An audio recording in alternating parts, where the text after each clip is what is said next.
성부와 성자와 성령의 이름으로 아멘.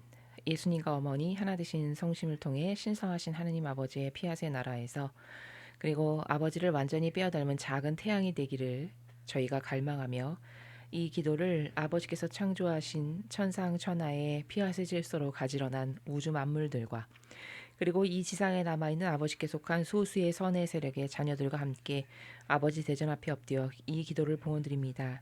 사랑하는 아버지, 아버지의 실추되신 모든 권위를 완전히 다 되돌려 드리오니 이제 아버지의 뜻이 대한민국과 미국을 포함한 인류를 다스려 주시옵소서.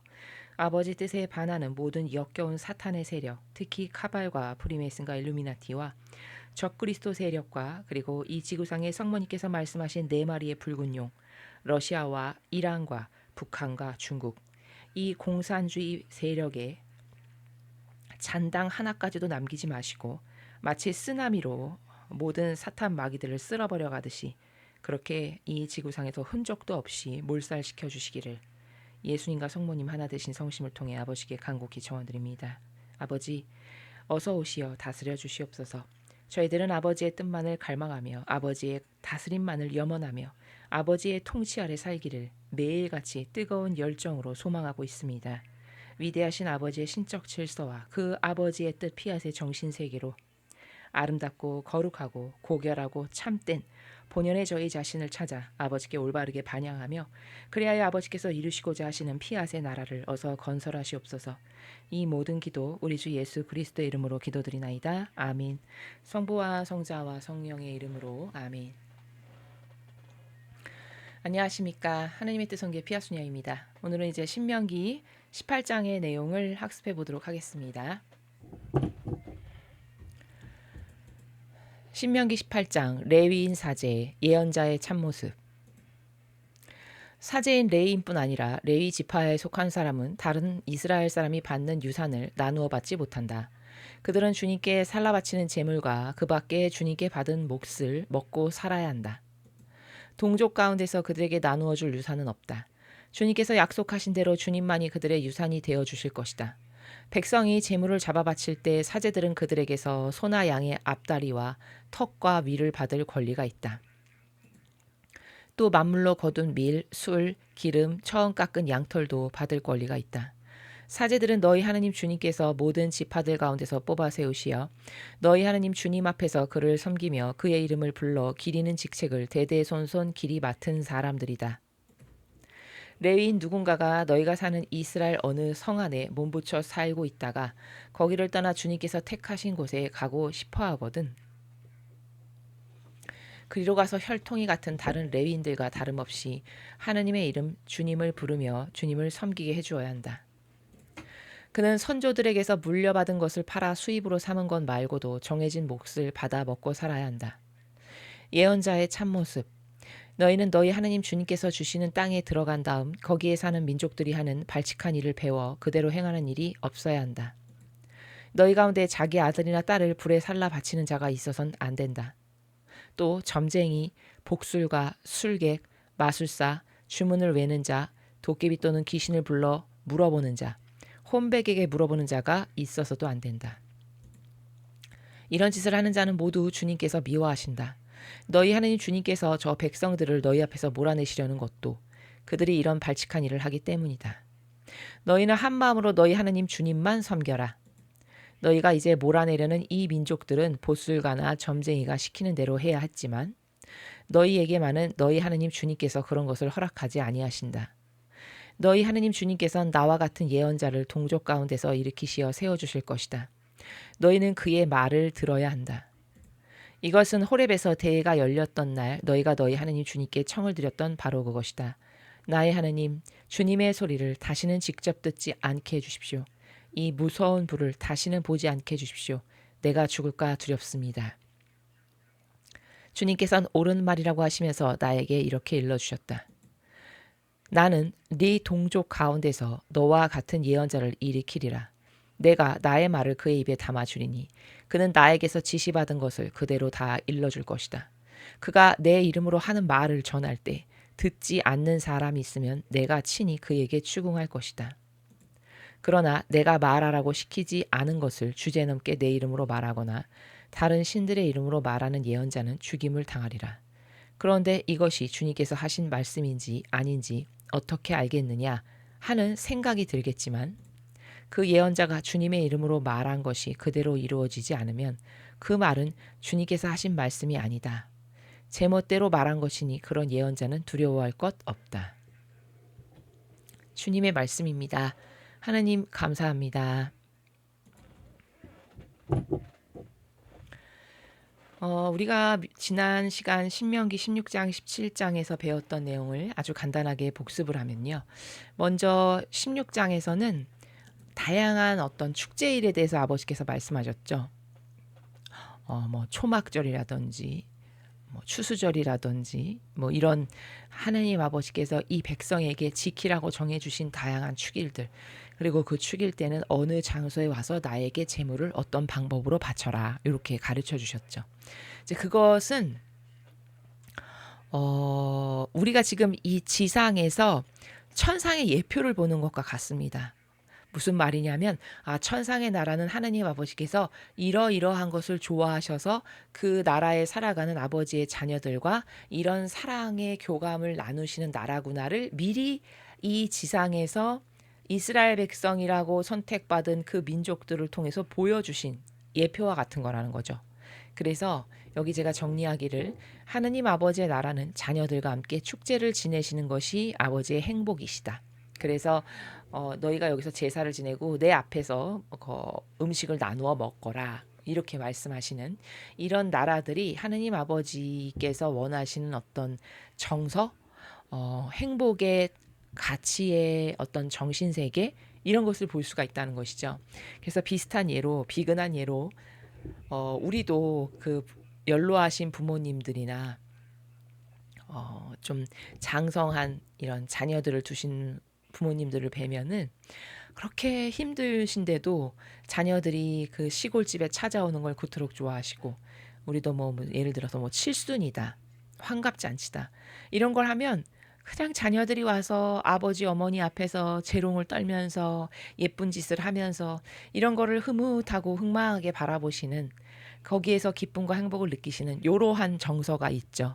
그게 바로 뭐냐, 하느님 아버지를 닮은 모상으로 창조가 됐기 때문에 우리도 그렇게 내 앞에서 자녀들이 행복해하고 즐거워하고 함께 기쁨을 나누고 그런 것을 바라보는 것을 행복이라고 여기는 그런 마음의 나라가 있기 때문이라는 것이죠. 그것이 바로 아버지가 그러하신데 우리가 그런 아버지를 닮았기 때문에 우리도 그런 비슷한 모습이 있는 것이다. 이렇게 요약 정리가 가능합니다. 그리고 이렇게 다양한 축제일이나 어떤 절기를 지켜라라고 하는 것은 두 번째로 어떤 의미가 있는 거냐면, 그 축제일을 지킴으로써 그것의 의미를 다시 곰씹고, 우리가 이때 하느님 아버지의 엄청난 사랑과 배려로 이집트에서 이렇게 피신을 나와가지고 이건 모두 다 아버지께서 기적을 펼치셔서 우리는 감히 상상도 해본 적이 없는데 그 소나기에서 벗어나서 드디어 자유인으로 살게 됐지. 그러니까 그런 아버지께 감사를 드리고 찬미를 드리고 음성을 드리는 것은 당연한 것이란다. 이렇게 자손들에게 그 의미를 가르쳐주고, 그래서 그 정신이 후손에게도 후대에게도 끊어지지 않고 이어지게끔 하기 위한 교훈적 측면, 이런 것도 있다. 이렇게 이해를 할 수 있습니다.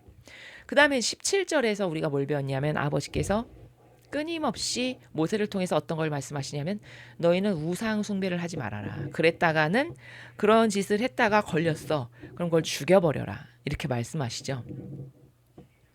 여기서 우리가 알아야 될 것은 우상 숭배가 도대체 뭐냐라는 거죠. 어떤 단어를 똑바로 이해하려면 이 단어의 정의부터 배워야 되겠죠. 마치 과학이나 수학에서 어떤 단어를 똑바로 이해하려면 그 용어가 가지고 있는 그 뜻의 정의부터 똑바로 깨달아야 그 학문을 올바르게 원리적으로 이해할 수 있는 것과 같이 이런 신적인 나라의 진리도 마찬가지입니다. 우상숭배다. 그럼 절대 막연하게 알면 안 됩니다, 여러분. 그러면 진리는 막연한 게 없기 때문에 나도 진리의 나라에 친숙한 사고방식을 하려면 굉장히 과학적이고 수학적인 사고방식, 즉 원인을 따지고 그것에 따른 결과가 뭐고 그래서 그 원인과 결과가 이렇게 명백하게 있으니까 나는 이것에 어떤 부분에서 어떻게 왜 반하는 일을 하여서 이런 결과를 초래했는지 이런 것을 똑바로 따질 수 있어야 똑똑해지고 명확해지고 진리와 비슷한 논리적이고 객관화된 사실에 근거하고 입각한 참된 진실과 사실이라고 하는 진리에 입각한 사고방식을 할 수 있게 되는 것이죠. 그런 측면에서 우상 숭배가 뭐냐는 것을 아는 게 굉장히 중요하다는 겁니다. 정의를 하면 하느님 아닌 다른 것에 내가 하느님보다 더 마음을 쏟아서 거기에 그 우러러보고 흠숭하여 그것을 하느님보다 더 가치 있고 소중한 것으로 여기는 것. 이게 우상숭배입니다. 그래서 그것에 절하는 것. 이게 우상숭배예요. 그러면 구약시대 사람들은 보통 우상숭배를 옆나라 사람들이 모시는 이상한 신 혹은 자연물 있죠. 압도당할 수밖에 없는 아주 오래된 무슨 고목나무라든가 큰 파도가 사람을 한번 휩쓸고 가는 걸 봤다 그러면 그 파도의 경의를 표한다든가 이런 거대한 자연의 힘 앞에 혹은 다른 나라에서 섬기는 이상한 잡신 역겨운 마귀 이런 것을 하느님보다 더 높고 위대하고 훌륭하다라고 해서 거기에 절하고 온갖 흠숭과 존경을 다하는 이런 것을 가지고 있었단 말이죠. 그럼 현대 시대에 살아가는 사람은 어떤 것을 우상숭배를 주로 하냐? 본인의 자아. 지구상에 살아가는 80억 명의 인구 중에 본인의 자아를 우상숭배로 여기지 않는 사람은 아마도 없을 겁니다. 모든 사람은 자기의 자아가 신보다 더 우세해요. 이게 왜냐? 아담과 하와가 선악과를 따는 그 순간부터 그 전까지는 하느님 아버지의 뜻 안에서 아버지와 하나 돼서 올바르게 순응하고 반영하며 잘 살았는데 그 하와가 이거 먹으면 하느님처럼 너도 똑똑해져. 너 이렇게 훌륭해질 수 있어. 라고 하는 뱀의 그 속삭임과 꼬드김에 넘어가서 나도 그렇게 된단 말이지. 이게 바로 나가 뭡니까? 이게 나가 자아예요. 그것을 이기지 못하고 그 자기를 발화를 시킨 거죠. 지금까지 그렇게 되어 있지 않았던 것을. 그래서 자아가 그때부터 신보다 하느님보다도 더 나에게 중차대하고 나에게 더 소중하고 그것이 더 우선시되는 이런 경향으로 지금 수천 년을 산 거지 않습니까? 인류 역사가. 그러니까 그 자아가 우상이에요. 인간에게. 그리고 또 하나의 우상이 뭐냐? 바로 거짓 종교. 그러니까 하느님을 빙자해서 본인들이 그 신의 위치에서 마치 신처럼 의시되면서 살아가면서 어리석은 영혼들에게는 어떻게 이야기하냐? 내가 대리자니까 네가 나를 똑바로 존중하고 존경하고 하나 되면 너는 하느님과 하나 된 거야.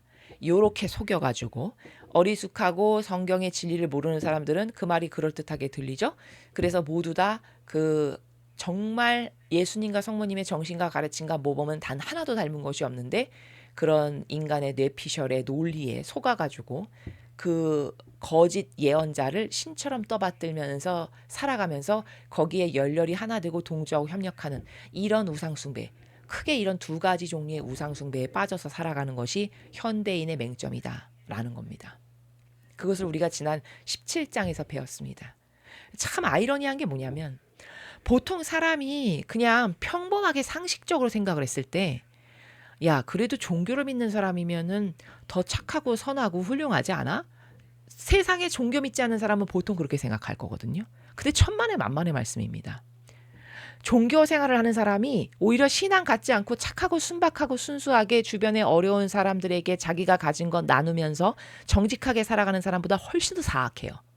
그 반증이 어디에 성경에도 등장합니다. 심지어 이 시대도 그렇고요. 이 시대 종교 생활하는 사람은 여러분 두 개의 우상 숭배를 하는 셈이에요. 자아도 우상으로 섬기지 거짓 예언자도 우상으로 섬기지. 그렇죠? 그러나 차라리 하느님 모르고 착하고 순박하게 사는 사람은 거짓 예언자를 우상으로 섬기는 건 안 합니다. 그 늪에 빠져 있진 않아요. 몰라서 자아는 우상으로 섬길지 몰라도. 그러니까 더 사악한 거죠. 종교인이. 근데 어쩜 그렇게 똑같으냐면 신약시대의 이스라엘 사람들을 보십시오. 바리새파 율법학자를 왕처럼 신처럼 떠받들었습니다. 맞죠? 그래서 예수님이 오셨을 때 저건 가짜야, 사입이야, 이단이야, 이상해. 이래가면서 예수님을 끝도 없이 박해하고 핍박하고 몰아붙여서 결국엔 죽음에 이르게까지 한 거 아닙니까? 그쵸? 그러면 그 시대 사람들을 얼마나 전 세계의 사람들이 하느님을 믿는 경건한 민족이라고 남 앞에 과시되며 의식했습니까? 나는 선민이라면서. 그쵸? 근데 그 선민이 차라리 하느님 모르는 그런 토속 신앙이나 믿으면서 그냥 소박하고 순박하게 살아가는 그런 아프리카나 다른 이방 세력보다 더 저주받았습니다. 그쵸? 그래서 1800여 년 동안 나라 없이 떠돌이 생활을 한 게 사실이고 팩트입니다. 그럼 이건 도대체 뭘 입증하는 거냐? 똑바로 하나 되지 못하죠? 그럼 하나 되지 않느니만 못한 겁니다. 무슨 말인지 이해가 되십니까? 하느님을 사랑할 거야. 그럼 똑바로 하나 돼야 된다는 겁니다. 똑바로 깨닫고 분별해서. 똑바로 깨닫고 분별해서 온전하게 완전히 하나 되지 않을 거면 차라리 아무것도 모르고 순박하게 사는 사람보다도 죽고 나면 더 비참해질 거라는 겁니다. 엄청 무서운 겁니다, 이거.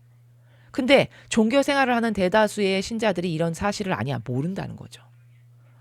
아마도 거의 99.9999%는 그래도 성당을 다니고 내가 신앙생활을 하는데 그렇게 나쁘진 않지. 자기를 그렇게 생각할 거라는 거죠. 여러분, 이스라엘 사람들도요. 자신에 대한 프라이드가 굉장했습니다. 이스라엘 백성들이 얼마나 프라이드가 센 민족인지 아십니까? 선민이라고 해서 주변 강국을 다 깔봤습니다. 나는 하나님한테 선택받은 거고 니네들은 뭐야? 아니 너네 뭐 하나님께 선택받은 것도 아니고 이상한 뭐 이러이러한 것들 이런 식으로 그걸 선민사상이라고 좋게 이야기하는 거거든요. 그렇게 깔봤는데 결국에 결과론적으로 어떻게 됐습니까? 똑바로 하느님 아버지를 깨닫고 어떤 게 진실이고 사실이고 팩트인지 어떤 게 진리의 참된 세력인지를 알아보지 못하다 보니까 마귀랑 열렬히 하나 되고 동조하고 협력해서 결국은 망한 거 아닙니까? 그 사실적 팩트가 그렇게 등장하지 않습니까? 성경에. 지금도 똑같다는 거죠. 그러나 착각 속에 살아간다는 겁니다. 이 우상 숭배는 굉장히 객관화를 해서 자신을 돌아볼 일이 많습니다. 제가 지금 짧은 시간 안에 저는 자꾸 설명을 해야 되다 보니까 빠르게 말을 하고 압축하고 축약적으로 이야기를 하지만 우상 숭배가 하느님께 얼마나 많은 모욕과 역겨움과 치욕을 드리는 큰 배은망덕의 죄인지 이 시대 사람들은 잘 깨닫지 못합니다. 그리고 본인이 우상 숭배한다라고 절대 인정도 안 할 거예요, 아마. 그러나 깨닫지 못해서지 이스라엘 백성도 자기네가 신앙생활 가장 잘한다고 자부했습니다. 자기네처럼 하느님을 열렬히 아주 철저히 믿고 신앙생활을 똑바로 잘하는 민족은 없다라고 자부했던 사람들이 이스라엘 백성입니다. 그런데 어떻게 됐습니까? 망했지 않습니까? 나라 세운 지 불과 얼마 되지 않습니다. 그것도 나라 같지도 않은 나라로 지금 저렇게 비실비실한 나라로 세우는 것이 그렇게 오래된 일이 아니라는 거죠. 그럼 도대체 왜 그런 일이 발생했을까라는 걸 반추해 봐야 되지 않겠습니까? 그건 하나 되기로 약속했는데 똑바로 하나 되지 못하죠. 그럼 차라리 몰랐던 게 낫다에 해당한다는 겁니다. 굉장히 무서운 겁니다. 여러분, 유다가 12제자의 선발이 되지 않았다. 그러면 저렇게 지옥 가는 비참한 지경에까지 이르지는 않았을 겁니다. 근데 12제자에 뽑혔는데 똑바로 살지 못하니까 완전 비참한 지옥의 나락으로 떨어진 거죠. 이게 공통적인 관점이지 않습니까? 똑바로 하나 될 수가 없어. 그럼 차라리 몰랐던 게 낫다. 너는 나를 몰랐던 게 낫다. 그것보다도 못한 신세가 된다는 겁니다.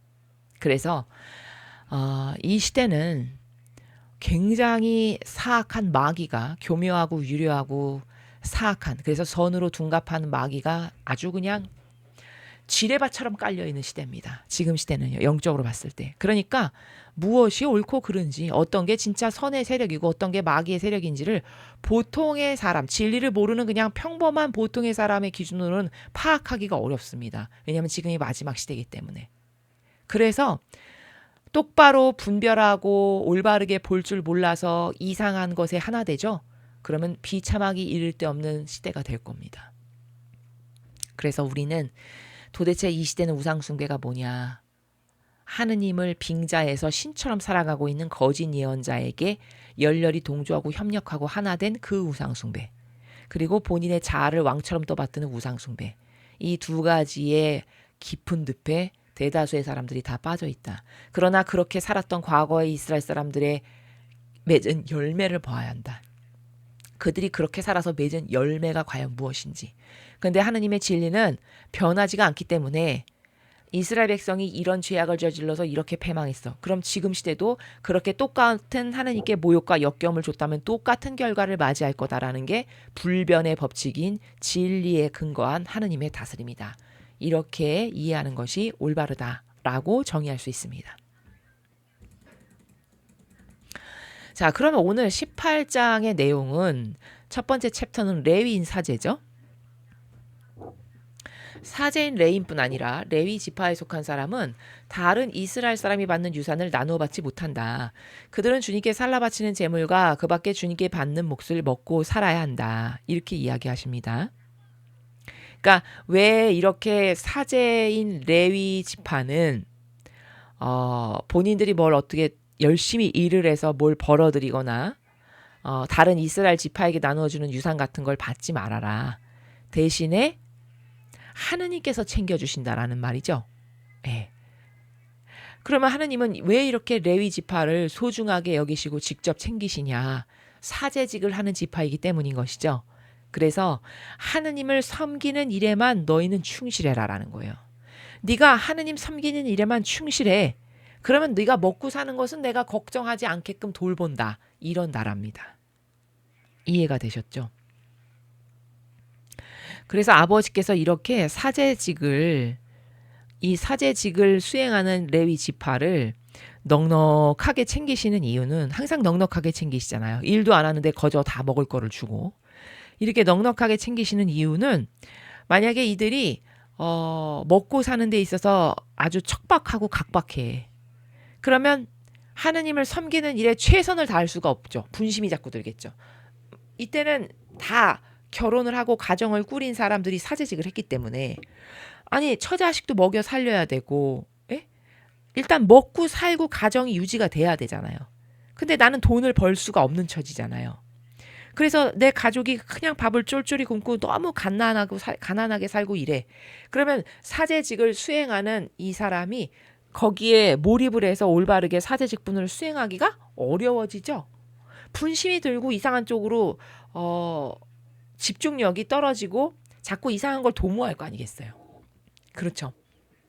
그러니까 아예 그렇게 부정으로 착복하는 일이 만들어지지 않게끔 하시려고 하느님 아버지께서 아예 사제직을 하는 레위 지파를 넉넉하게 챙기심으로써 먹고 사는 일에 걱정 없게 내가 이렇게 돌볼 테니 너는 사제직을 하는 것에 충실해라 라고 하는 아버지의 아주 사랑 깊은 배려라는 것을 우리가 1절을 통해서 알아야 된다는 것이죠. 동족 가운데서 그들에게 나누어 줄 유산은 없다. 주님께서 약속하신 대로 주님만이 그들의 유산이 되어 주실 것이다. 이렇게 밝히고 계시죠. 백성이 제물을 잡아 바칠 때 사제들은 그들에게서 소나 양의 앞다리와 턱과 위를 받을 권리가 있다. 이렇게 좋은 것들을 항상 먼저 제사를 바치고 나면 사제들에게 가장 먼저 띄워주시는 게 아버지의 사랑이고 배려죠. 이 사제직을 너희가 똑바로 한다면 너를 돌보는 건 나다. 이 차원입니다. 또 만물로 거둔 밀, 술, 기름, 처음 깎은 양털도 받을 권리가 있다. 사제들은 너희 하느님 주님께서 모든 지파들 가운데서 뽑아 세우시어 너희 하느님 주님 앞에서 그를 섬기며 그의 이름을 불러 기리는 직책을 대대손손 기리 맡은 사람들이다. 그래서 본인만 하는 게 아니라 본인의 아들도 대를 이어서 사제 직분을 계속 물려받아서 수행하는 걸 우리가 그 아론을 보면 알 수 있잖아요. 아론의 아들들도 사제직을 이어받아서 하죠. 그렇죠? 레위인 누군가가 너희가 사는 이스라엘 어느 성 안에 몸붙여 살고 있다가 거기를 떠나 주님께서 택하신 곳에 가고 싶어 하거든. 그리로 가서 혈통이 같은 다른 레위인들과 다름없이 하느님의 이름 주님을 부르며 주님을 섬기게 해줘야 한다. 어디 다른 곳으로 이 사람이 가더라도 다른 그곳에 새로 정착한 곳에 가서도 다른 레위인과 똑같이 그도 하느님을 섬기면서 그 사제 직분을 본연에 맡은 그 본래의 사제 직분을 이 사람이 충실히 수행하는데 부족함이 없게끔 도와주고, 그리고 이 사람은 사제 직분을 수행하는 사람이니까 먹고 사는 것에 걱정하지 않게끔 도와줘야 된다, 이 말씀이죠.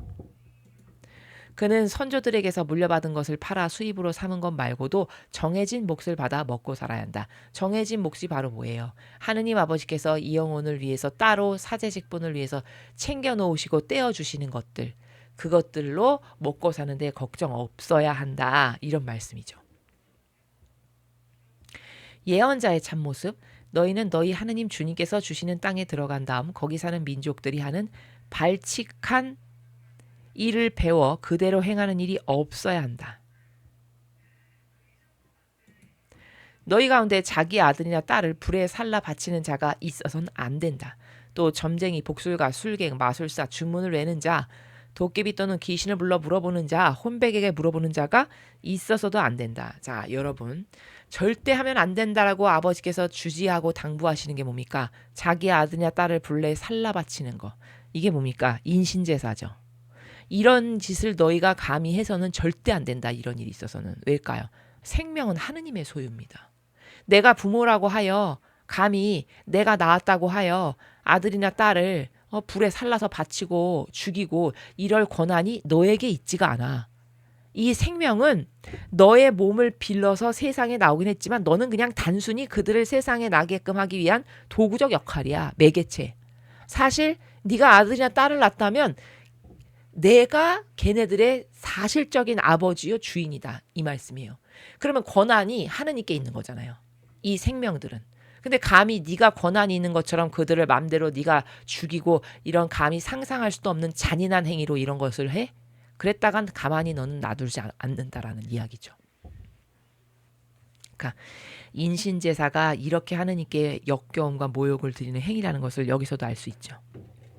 그리고 뭐 하느님께 의탁하지 않고 이런 이상한 귀신이나 사탄이나 불러다가 점치고 뭐 거기서 주문 외고 뭐 물어보고, 이거 다 마귀 짓이죠. 이런 걸 했다가는 너는 큰일 날 줄 알아라, 이런 이야기시죠. 이런 짓을 하는 자는 모두 주님께서 미워하신다. 너희 하느님 주님께서 저 백성들을 너희 앞에서 몰아내시려는 것도 그들이 이런 발칙한 일을 하기 때문이다. 가나안 땅에 들어가려고 하는데 너희 앞에 지금 여러 부족이 이미 거길 차지하고 살고 있어. 근데 내가 걔네들을 다 쓸어버릴 거야. 너네들이 거기 가서 사는데 무리가 없도록. 이런 이야기를 앞에서 하셨잖아요. 그러면 거기 가나안에서 기존에 터잡고 있던 사람들은 도대체 왜 갑자기 무슨 죄인가, 이게 무슨 날벼락인가, 이렇게 생각할 수도 있지 않겠습니까? 그들 입장에서는. 근데 그들이 하는 짓이 이런 역겨운 발칙한 짓을 하기 때문에 하느님으로부터 단죄를 받는다는 거예요.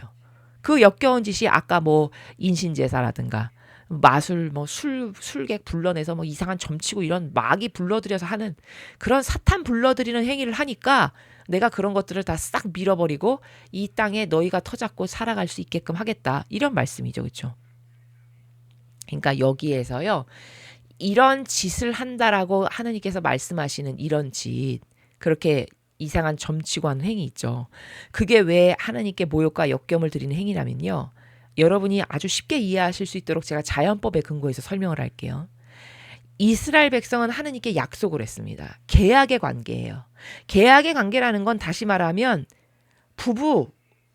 아주 쉽게 세상으로 말하면 부부관계의 약속과도 같은 거예요. 아니, 남녀가 서로 사랑해서 결혼을 했습니다. 오늘부터 부부예요. 혼인을 했기 때문에. 그러면 약속의 관계고 계약의 관계입니다. 어떠한 일이 있어도 그 약속을 파괴하면 안 돼요. 하느님 앞에서 약속한 행위이기 때문에. 그리고 서로가 서로에게 신의를 지키고 하나 되어야 해요. 하나 되겠다고 약속한 관계니까. 근데 어느 날 둘 중에 한 명이 다른 사람하고 바람이 났어. 그러면 참을 수 있나요? 나머지 한 사람은 못 참죠. 당연한 거 아닙니까? 배신 행위를 했는데. 그쵸? 하느님이 지금 이런 짓을 하는 것들은 내가 역겨워서 감히 가만 안 둔다라고 하는 이런 사탄을 불러들이는 행위를 마치 아버지는 어떻게 여기시느냐. 하나 되겠다라고 약속했는데 바람 피우는 여자나 바람 피우는 남자와 똑같이 여기시는 거예요. 이스라엘 백성을. 엄청나게 반감이 드는 행위를 하는 겁니다. 사탄을 불러들이는 거니까. 그러니까 너가 이런 짓을 했다가는 이런 표현을 쓰시는 거예요. 이해되시죠? 그래서 아버지랑 하나 되기로 약속을 했어. 그럼 그 하나 되는 것에 올인해야 돼요. 완전히 하나 돼야 돼요. 근데 이런 배신 행위를 한다. 이것은 그 배신 행위를 한 것에 대한 대가를 당연히 받아야 되겠죠. 그렇죠. 그래서 하느님과 하나 되기로 했으니 하느님의 것을 존중하고 하느님과 하나 되어야 되는데 그렇지 않고 역겨운 사탄과 하나 되는 짓거리를 이렇게 해. 아, 그랬다가는 너는 저주받을 일이 있을 거라는 것을 아버지께서 말씀하시는 거죠. 너희는 한 마음으로 너희 하느님 주님만 섬겨라. 너희가 이제 몰아내려는 이 민족들은 복술가나 점쟁이가 시키는 대로 해야 했지만 너희에게만은 너희 하느님 주님께서 그런 것을 허락하지 아니하신다. 왜? 하나 된 관계니까. 하나 되겠습니다. 약속한 관계니까. 그 약속을 지금 믿고 신뢰하고 가시는 거잖아요. 아버지는. 맞죠? 근데 그 믿음과 신뢰에다가 이렇게 보기 좋게 뒤통수를 쳐. 그럼 당연히 벌을 받아야죠. 너희 하느님 주님께서는 나와 같은 예언자를 동족 가운데서 일으키시어 세워주실 것이다. 너희는 그의 말을 들어야 한다. 지금 모세가 하는 이야기잖아요. 나와 같은 예언자라고 해 나는 모세죠. 본인을 지칭하는 거잖아요. 너는 이렇게 다른 이방 신을 믿는 이상한 종족처럼 막 마귀를 불러들인다거나 뭐 인신제사를 한다거나 이렇게 하느님이 역겨하신 일을 했다가는 저주받을 거다. 너희는 나 같은 예언자를 하느님께서 매번 일으키실 거야. 모세가 맡은 바를 다해서 죽었어. 그러면 모세의 뒤를 이을 예언자를 하느님이 또 세우실 거고 그게 여호수아잖아요. 이렇게 세워주실 거야. 그러면 그가 하느님께서 세우신 일꾼이니까 그의 말을 너희는 듣고 그의 리더십을 따라야지 저렇게 이상한 사탄 마귀 세력에게 가서 이상한 거를 주워 듣고 말이야. 좋아 보여서 거기에 하나 되고 그걸 좋아라고 박수치고 협력하고 동조해. 그랬다간 저주를 받는다. 이 말인 거죠. 그래서 지금 이 시대는 예언자를 두고 아버지께서 다스리시는 시대죠. 그를 아버지의 도구요 매개체로서 쓰시는. 근데 이제 나중에는 예언자를 두고 이렇게 다스리시다가 왕을 두고 다스리는 시대로 넘어가게 되죠. 네. 이것은 호렙에서 대회가 열렸던 날 너희가 너희 하느님 주님께 청을 드렸던 바로 그것이다. 나의 하느님 주님의 소리를 다시는 직접 듣지 않게 해주십시오. 이 무서운 불을 다시는 보지 않게 해주십시오. 제가 죽을까 두렵습니다. 그러니까 그 왜 백성이 산에서 아버지의 막 천둥번개와 같은 소리가 막 들리니까 이 백성들이 완전 무서워가지고 땅에 납작 엎드리면서 하느님 다시는 안 그러겠습니다. 저희들을 살려주십시오. 막 이랬잖아요. 그 호렙산에서. 바로 그때 이야기를 지금 모세가 하는 거지 않습니까? 너희가 이렇게 이야기했지 않냐 하느님께. 제가 잘하겠습니다. 다시는 아버지의 이런 진노하시는 소리, 무서운 천둥번개보다도 더 우렁찬 이런 소리를 저희가 듣지 않게 해주십시오. 죽을까가 두렵습니다. 이렇게 고백했잖아요. 사실로. 그 이야기를 증언하는 거죠. 지금. 그렇게 고백을 했더니 아버지께서 그래 과연 너희들의 말이 고백이 옳다. 옳은 말이라고 하시면서 나에게 이렇게 일러주셨다. 나는 네 동족 가운데서 너와 같은 예언자를 일으키리라. 모세를 두고 하시는 말씀이죠. 내가 나의 말을 그의 입에 담아 주리니 그는 나에게서 지시받은 것을 그대로 다 일러줄 것이다. 그가 내 이름으로 하는 말을 전할 때 듣지 않는 사람이 있으면 내가 친히 그에게 추궁할 것이다. 그러나 내가 말하라고 시키지 않은 것을 주제넘게 내 이름으로 말하거나 다른 신들의 이름으로 말하는 예언자는 죽임을 당하리라. 자, 18, 19, 20절을 잘 보십시오. 지금 모세가 아버지께서 뭘 말씀하시면 그대로 가서 백성에게 전하는 전달자 매개체 도구 역할을 하고 있죠. 예. 이렇게 하느님 아버지와 하나 돼서 아버지의 충직한 종 노릇을 잘 하는 사람, 그런 하느님의 일꾼일 때는 그의 말을 너희가 잘 들어야 된다는 거예요. 백성에게 이야기하시기를. 왜? 그가 내가 믿고 신뢰하는 나의 일꾼이니까. 근데 예를 들어서 그가 내가 믿고 신뢰하는 충직한 일꾼이 아니야.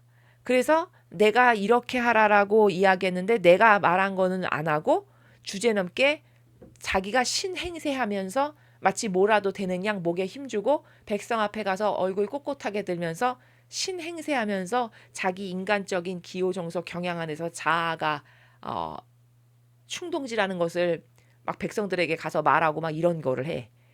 그러면 그런 예언자는 어떻게 하신대요? 죽임을 당하리라 돼 있죠. 죽여버리신다는 말씀이에요. 이해되시죠? 그러니까 이게요, 여러분. 하느님의 일꾼이라는 게요. 양날의 검과도 같은 거예요. 이거는 굉장히 잘하면 이것보다 더 영예로운 직분은 없습니다.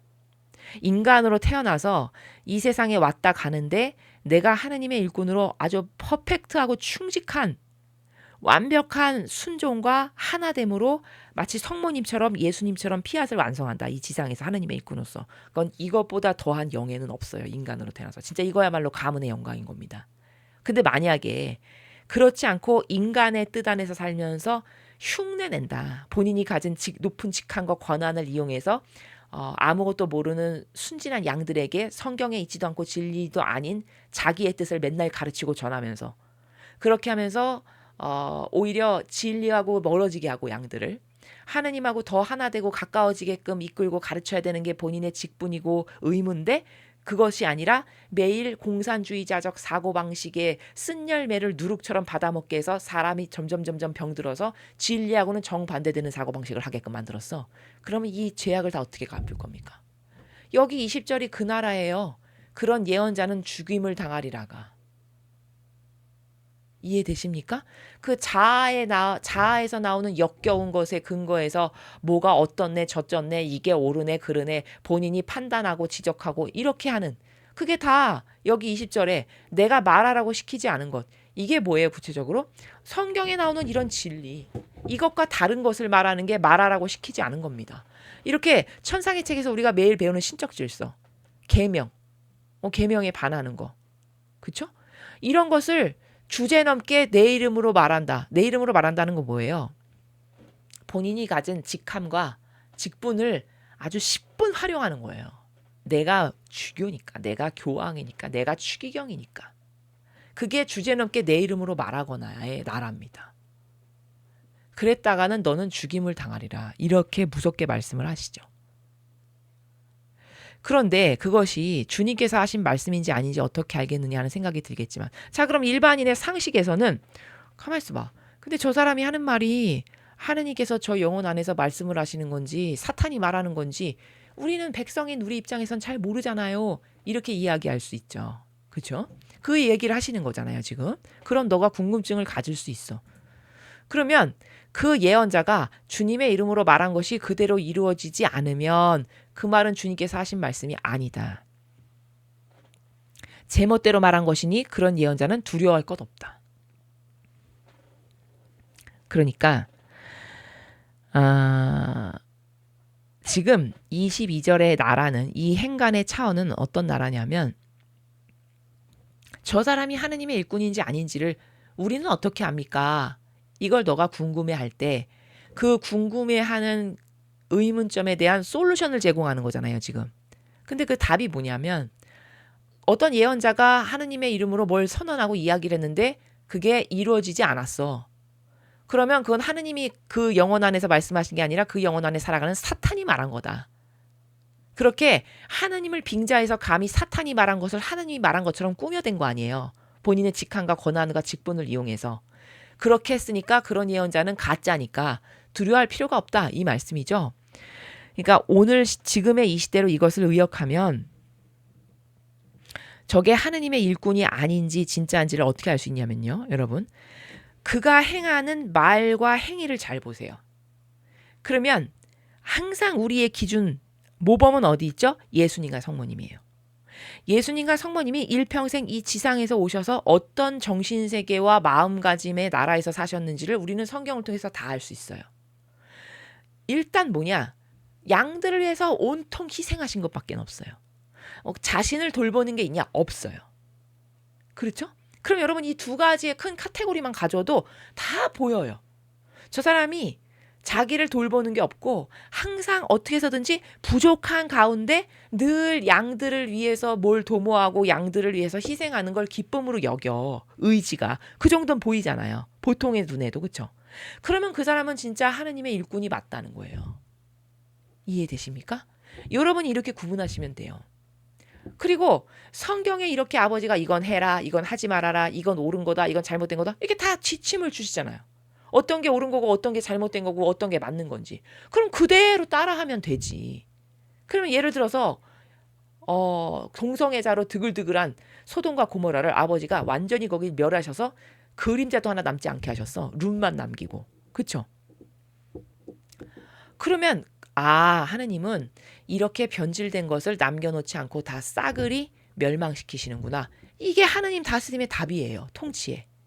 그러면 나도 그대로 하면 되는 거잖아요.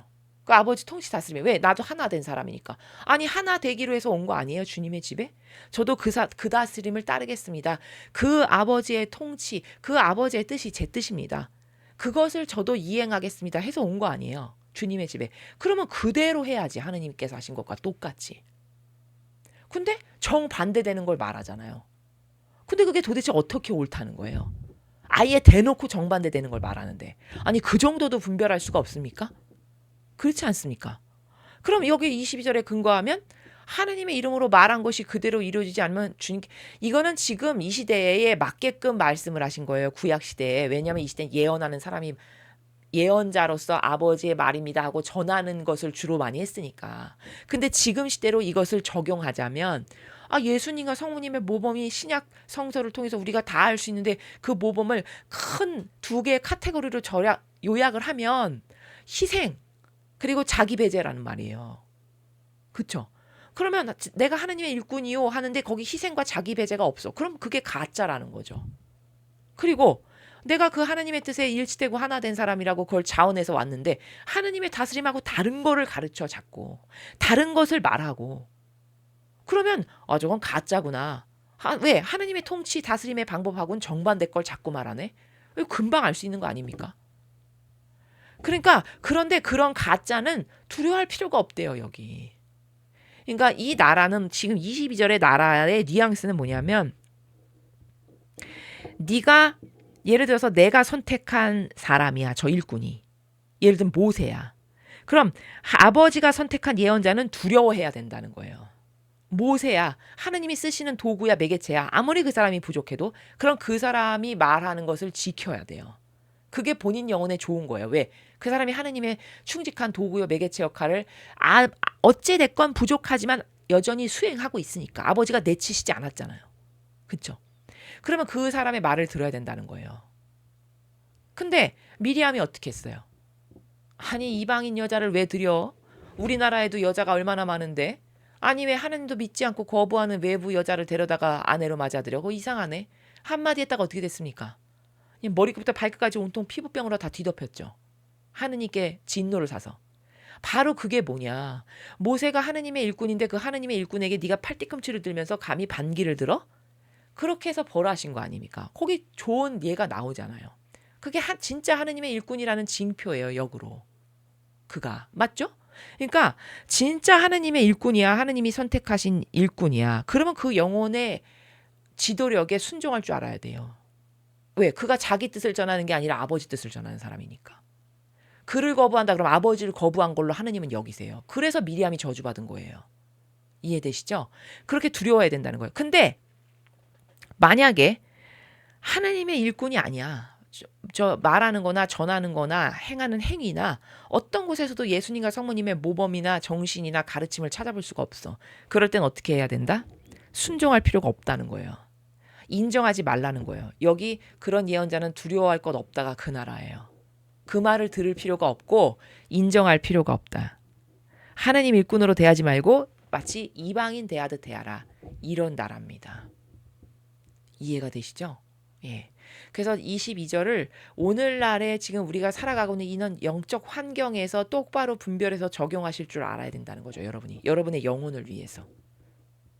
그것 때문에 22절이 중요해서 제가 지금 반복해서 설명을 한 겁니다. 자, 그 다음에 이제 여기서 하나 더 짚고 넘어가야 될 좀 중요한 것이 있어요. 질서적 측면에서 봤을 때 지금 두 번째 챕터에 여기 예언자의 참모습이라고 나오잖아요. 자, 여러분 제가 한번 여쭤볼게요.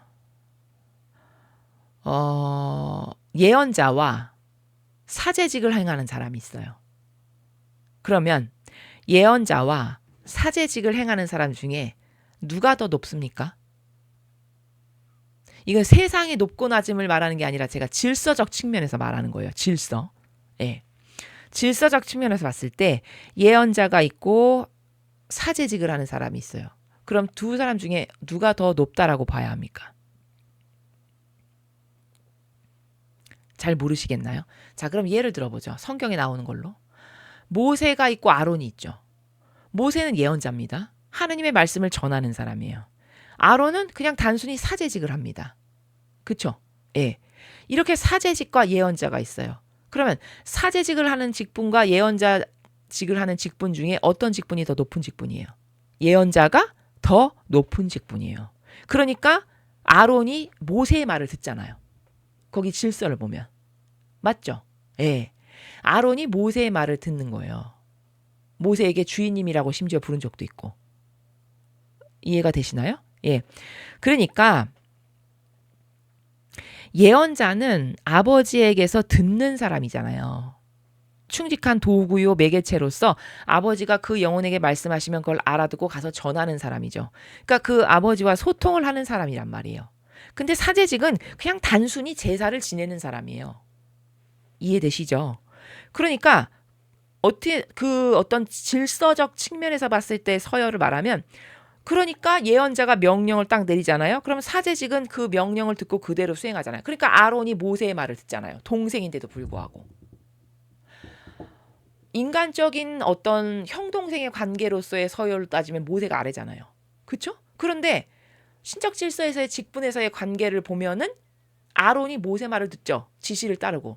바로 그걸 보면은 사제직은 그냥 단순히 하느님께 제사 드리는 역할을 하는 그런 직분인 거고, 예언자는 아버지께서 명령을 내리시면 그것을 알아듣고 그래서 그 명령을 백성과 밑에 수하의 사람들과 사제 직분에게 그대로 전달해 주는 이런 역할의 어떤 구분이 있어요. 이해가 되셨죠? 그래서 이렇게 모세와 아론의 차이가 예언자와 사제직의 차이임을 우리가 알 수 있죠. 이 질서상 알아야 되는 거예요. 자, 그러면 이제 적용을 해보죠. 마치 응용 문제 풀듯이 적용을 해볼까요? 지금 배웠으니까. 자, 그러면 우리가 배우는 천상의 책에 루이사 피카레타는 예언직입니까? 사제직입니까? 예언직이죠. 직접 만나 뵙고 말씀을 듣고 전하잖아요. 그러면 그를 지도하는 파견된 사제는 그냥 단순히 사제직뿐이에요. 그러면 루이사 피카레타와 그를 관리하는 영적 지도를 한다라고 하는 사제가 있을 때 누가 더 위에요? 신적 질서에서. 루이사 피카레타가 위에요. 모세와 아론과의 관계를 이해하면 쉬운 거 아닙니까? 그쵸? 금방금방 이해가 되시죠? 그런데 감히 그냥 단순히 와서 관리만 하면 될 본인의 직분인 사제직이 예언직을 수행하고 있는 루이사 피카레타에게 와서 이래라 저래라 참견하고 간섭하고 이걸 해라 마라 하면 된다 안 된다, 이걸 계속하죠. 천상의 책을 보면 거기 다 나오는 거 아닙니까? 이러니까 하느님께서 반감을 가지시는 거예요. 그래서 우리가 오늘 아까 제가 이 영상 앞에 57장 천상의 책 20권 57장의 강의를 앞에 먼저 올렸는데, 그 강의를 보면 거기 예수님께서 지적하시는 게 뭡니까? 내가 너에게 이런 걸 쓰라고 계속 이렇게 네 영혼에게 새겨주고 있는데 감히 너에게 명령을 하고 이건 돼, 안 돼, 써, 말어, 너는 이걸 할 자격이 있네 없네를 논하는 그것들은 그것에 상응하는 대가를 반드시 치러야 된다라고 말씀하시는 부분이 57장에 나오잖아요. 그러면 오늘 우리가 지금 이 예언자의 참모습에서 배우는 이 신적 질서하고 완전히 일맥상통하네요. 퍼펙트하게 딱 맞아떨어지죠. 이해되시죠? 예, 그러니까 착각을 하는 게 보통 세상 사람, 아마 신앙생활을 하는 신자들도 착각을 하는 게 사제다. 그럼 이렇게 우러러 보는 거예요. 근데 사실은 사제 직분은 그냥 단순히 그 제사를 지내는 역할을 하는 게 답니다. 그 예언자적 역할을 하는 것도 아니에요.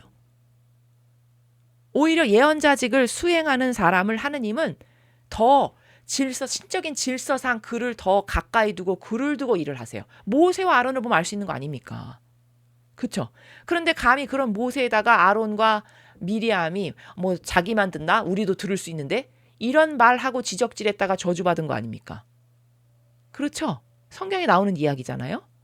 그러니까 이런 착각 자기의 직분이 그 사제직이라고 하는 직분이 엄청 대단한 것처럼 착각하는 어떤 정서, 이런 정서가 굉장히 농후하거든요. 거짓 교회에. 이건 진리적이지 않다라는 거예요. 오늘 우리가 여기서 배운 바에 의하면. 납득이 잘 되시죠? 예.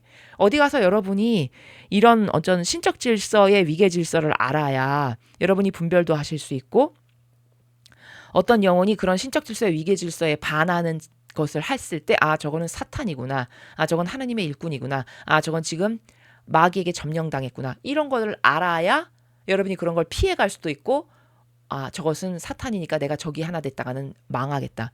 이런 어떤 판단도 내릴 수가 있지 않겠습니까? 예. 그래서 제가 여기 지금 예언자가 오늘 나왔길래 예언직과 사제직의 어떤 신적 질서에서의 질서상의 위계 질서를 여러분들에게 추가적으로 말씀을 드린 겁니다.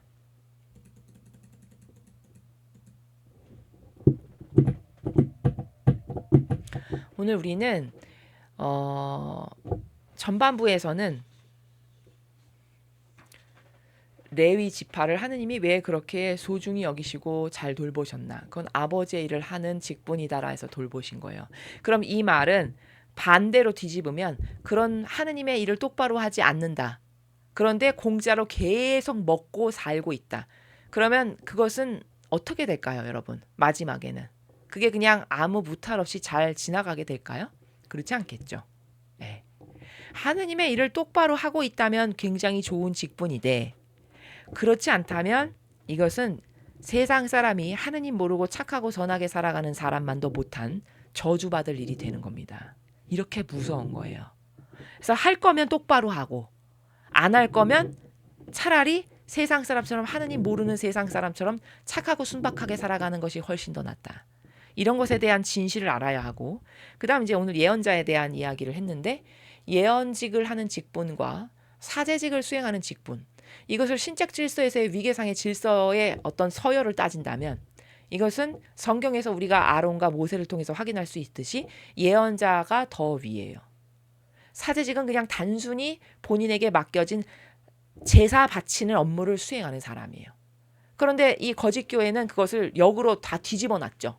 그래서 그냥 단순히 제사를 지내는 직분인데 그것을 신처럼 떠받드는 위치에다가 본인들이 가져다 놓은 거 아니에요. 그래서 모든 사람이 그걸 떠받들고 우러러보게끔. 왜? 자기가 그런 영화를 누리고 살고 싶으니까. 신처럼 살고 싶은 그 역겨운 욕망을 채우기 위해서. 근데 아론과 모세를 보면 완전히 그건 질서가 뒤바뀌었음을 알 수 있죠. 그렇게 신적 질서에 맞지 않는 스탠스를 취하다 보니까 천상의 책에도 보면 가끔씩 보면은 사제가 저건 지나치게 개입하는데 저건 지나치게 끼어든다 라고 느끼는 부분이 굉장히 많아요. 여기저기서 보입니다. 그냥 본인이 해야 될 일은 하느님께서 본인에게 오늘은 저 영혼에게 네가 이런 것을 해라. 오늘은 이 영혼에게 가서 너가 이런 것을 주라. 그럼 단순히 그것을 해주면 되는 거거든요. 성사를 주라. 그럼 그냥 성사를 주면 되는 거고. 네? 오늘 굳은 몸을 딱딱하게 굳은 몸을 풀어주게끔 네가 십자성어를 구워서 풀어줘라. 그럼 가서 그냥 단순히 그것만 하면 될 것인데 그것을 능가하는 행위를 너무 많이 한다는 거예요. 이게 모욕과 역겨움을 드리는 짓이라는 겁니다. 그러니까 57장에서 예수님이 아예 말씀하시잖아요. 오늘. 너가 내가 이렇게 네 영혼 안에다가 이렇게 작은 조사 하나까지도 소홀히 여기지 않고 다 적어야 되는데 뭐는 써라, 뭐는 하지 말아라, 이건 된다, 저건 안 된다 이렇게 끼어들어서 네가 마땅히 써야 될 것을 쓰지 말라고 해서 안 쓰고 이런 것에 대한 셈을 그들은 다 해야 될 거다. 이렇게 말씀하시잖아요. 이게 얼마나 무서운 나라인지 아십니까?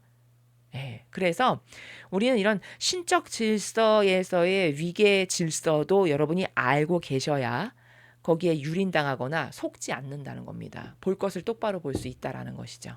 그래서 우리가 나부터 먼저 이런 진리가 가르쳐 주시는 질서에 똑바로 순응하는, 똑바로 순종하는 존재가 되어야 하고요. 그런 반향을 할 줄 아는, 그리고 나부터 먼저 그렇게 살고 그런 질서로 내가 사고방식과 정신과 마음이 투철하게 무장이 되면 그렇지 않은 반하는 세력을 알아보기가 쉬워진다는 겁니다. 그렇게 해서 여러분의 영혼을 보호하고 올바른 것을 선택하고 취사 선택을 해서 똑바로 하나 될 것에 하나 될 수 있는 그런 선택을 여러분이 잘 하실 수 있도록 하기 위해서 제가 이 내용을 첨언해서 말씀을 드립니다. 이상으로 신명기 18장 해설 강의를 마치겠습니다. 감사합니다.